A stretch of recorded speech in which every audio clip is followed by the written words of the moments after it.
दोस्तों, आज हम दुनिया के उस इतिहास की बात करेंगे जो दुनिया के लिए मिसाल बना हुआ है। यह चित्तौड़ का वह इतिहास है जहां पर रानी पद्मावती के साथ 16,000 राजपूत महिलाओं ने अग्नि जौहर किया था। आइए जानते हैं रानी पद्मावती का इतिहास। रानी पद्मावती के बारे में ऐसा कहा जाता है कि वह जब पानी पीती थी तो वह पानी भी उनके गले में दिखाई देता था। वह इतनी सुंदर थी कि दुनिया में उनकी जैसी कोई नहीं थी। रानी पद्मावती श्रीलंका के राजा गंधर्व सेन की पुत्री थी। उनके पास एक हिरामण नामक तोता था जो इंसानों की तरह बात करता था। तो वह एक बार चित्तौड़ के राजा रतन सिंह के पास जाता है और रानी के अद्भुत रूप का वर्णन करता है।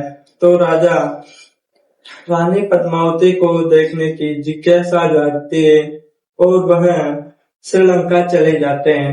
वहां पर रानी पद्मावती से विवाह कर वह चित्तौड़ वापस लौटते हैं। इससे पहले राजा रतन सिंह की 13 रानियां थी। राजा रतन सिंह के दरबार में एक राघव चेतन नामक व्यक्ति था जो काला जादू किया करता था। जब यह बात राजा रतन सिंह को पता चलती है तो उन्होंने राघव चेतन को अपमानित करके अपने राज्य से बाहर निकाल दिया। तो राघव चेतन ने राजा रतन सिंह से बदला लेने के लिए वह दिल्ली के शासक अलाउद्दीन खिलजी के पास जाता है और उनको रानी पद्मावती की खूबसूरती के बारे में बताता है। तो अलाउद्दीन खिलजी ने चित्तौड़ पर आक्रमण कर दिया और राजा रतन सिंह से कहा कि यदि वह रानी पद्मावती के चेहरा उनको दिखा देंगे तो वह इस युद्ध को रोक देंगे। तो राज्य की रक्षा के लिए रानी पद्मावती का चेहरा अलाउद्दीन खिलजी को एक पानी के दर्पण के रूप में दिखाया गया।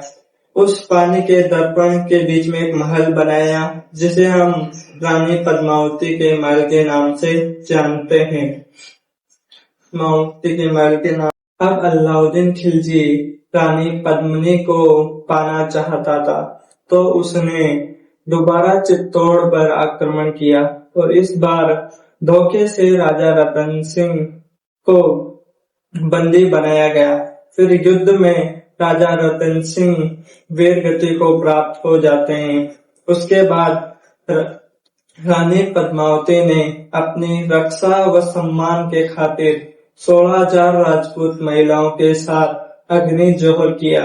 यह रानी पद्मावती की सबसे बड़ी जीत थी क्योंकि उन्होंने अलाउद्दीन खिलजी की परछाई भी अपने ऊपर पड़ने नहीं दी थी और यह अलाउद्दीन खिलजी की सबसे बड़ी हार थी।